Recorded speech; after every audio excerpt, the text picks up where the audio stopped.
Hello everyone, here is dongjie Cheng with the chair of the philosophy, Dr. Dalton. Today we have the topic of is human naturally born good? Dr. Dalton, again, thank you for accept the interview today. Appreciate it. Let me just do introduction first. The long time ago, when the Chinese philosopher called Mengzi, and he come up with idea of human is naturally born good, and another Western philosopher he described as human are born with sin. Doctor, as a philosopher, what's your idea of human is born naturally good or bad? Let me just ask, the second author you mentioned, the second philosopher from the Western tradition, Yes. who was that? Thomas Hobbes. Hobbes? Yes, yes. Or was it Thomas Hobbes, possibly? Yeah, H-O-B-B-E-S? yeah. Okay, Thomas Hobbes. Okay, so because you used the word sinful, I think, or something like sin, that. like the Christian sin. Yeah, so I was wondering if it was someone from a religious tradition, but Hobbes definitely does not come from a religious tradition. He's very much in the classic tradition of Western philosophy, and that's a very interesting comparison because for Hobbes, I'm familiar with Hobbes. I'm not familiar with Muncie, so I have to acknowledge that. But Hobbes basically says that humans are born with no nature whatsoever, but there's also there's nothing natural about morality, according to Hobbes. And so, as a consequence, even if you happen to be a very good person, a very kind, altruistic person, you can't trust that other people will be. And this is Hobbes' theory of life in the state of nature before there's any kind of government. This is what he's most famous for. So in life, in the state of nature, it's that inability to trust the other people because there is no law, because there is no morality until you get a government, which requires a social contract. Then there's no reason for someone not to victimize you, to take advantage of you in any way that they want, to kill you, to steal all your possessions. So that's why Hobbes says that life in the state of nature is solitary, poor, nasty, brutish, and short, because you're always anxious.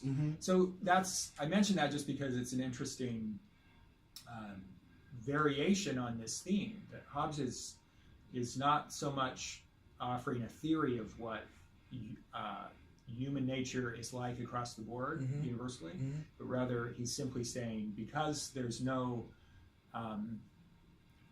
objective structure of morality in the universe, you can't trust other people until you get a government in place.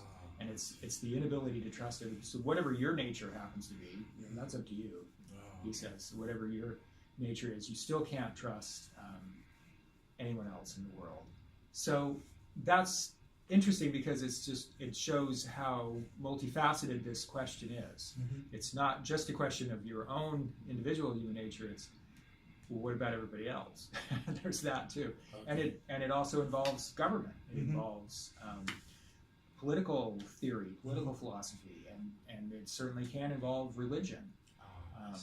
Muncie, you said, came from the Taoist tradition, right? Taoism. Taoism. Yeah. Okay, so that's Eastern thought, Western thought, which often have conflict and don't have much in common. But in this case, this is one of those classic questions where they both have something to say. I see. So, I get your thoughts. The human is naturally born. I mean, the naturally born doesn't involve with any of the behavior after or something. But then there's strange things. Like I heard, for example, a baby is crossing on the road and he is almost fell to the ground or something. Then the human is going to grab. And how you describe? I mean, if human. I mean, even no one told them, no one is a child or something, they were still going to protect that baby. I mean, I mean, a child that don't know anything, no one is really affecting him, but he still know that you have to protect young, like mother is protecting their children. Then this is nature's. Then how you describe that in the philosophy? So that a case study like that, a particular case study where a person who doesn't have anything to gain will altruistically sacrifice herself for another person. Yes. That's where the social sciences can get involved and actually do research. And that's not philosophy anymore. Once you're doing that. But from a philosophical perspective, that's a challenge to any theory that, any argument that humans are by nature selfish, or because there are famous examples of this, of course, in history and in everyone's life. It doesn't have to be famous examples. Just you can easily think of in your own personal history people who have sacrificed themselves for you.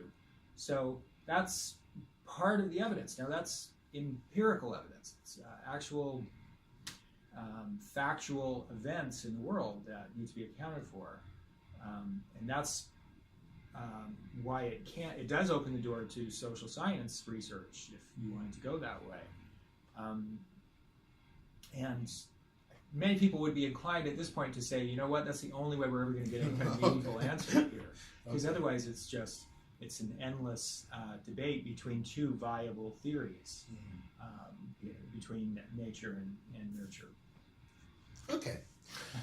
Okay, today we are thank you again, Dr. Dalton, here for us for this interview. Thank you very much for your help, and we will see you next time, maybe, probably.